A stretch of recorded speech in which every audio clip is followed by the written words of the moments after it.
সুপ্ৰভাত উপস্থিত সকলোলৈকে তৰুণ ৰাম ফুকন পথ উন্নয়ন সমিতিৰ তৰফৰ পৰা আন্তৰিক স্বাগতম আৰু ওলগ জনাইছোঁ। আজি বিশ্ব পৰিৱেশ দিৱস। এই সুন্দৰ দিনটোত সফল কৰি তুলিবৰ কাৰণে সকলো আহিছে, আমাৰো ভাল লাগিছে।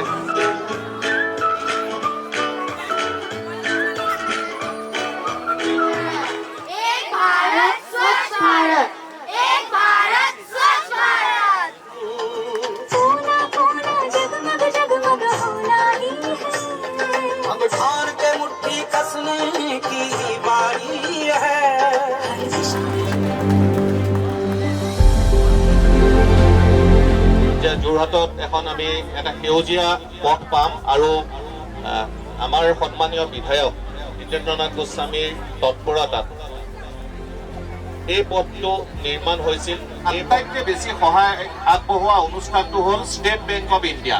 গতিকে ষ্টেট বেংকৰ আমি ধন্যবাদ জনাই এটা মই হাত চাপৰি দিবলৈ সকলোকে অনুৰোধ জনাইছোঁ।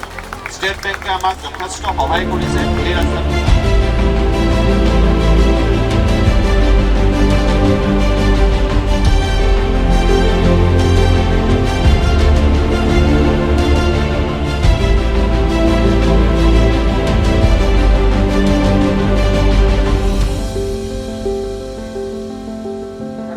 গছপুলি ৰোৱাৰ সময় গছপুলি ৰোৱাটোৱে মই বিচাৰিম। খালি ঋতুকে তিনিটাই ৰিকুৱেষ্ট কৰিছিলে, মই লাইটটো কেনেকুৱা ধুনীয়া হ'ব মই সেইটোৱে প্লেন কৰি আছোঁ। মই লকডাউন গৈছিলোঁ, বৰ ধুনীয়া ধুনীয়া লাইট দেখিছিলোঁ, ষ্ট্ৰীট লাইট। আজি যিটো আমি উদ্দেশ্যলৈ আহিছোঁ সেই উদ্দেশ্যটো যেন আমি সদায় পালন কৰোঁ।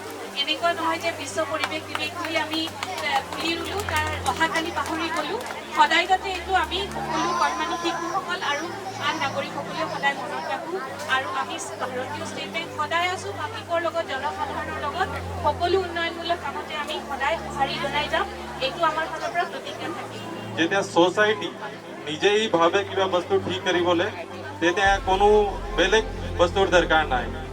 মই যোৰহাটৰ পৰা প্লাষ্টিক নিষেধ কৰিবলৈ বিচাৰিছোঁ।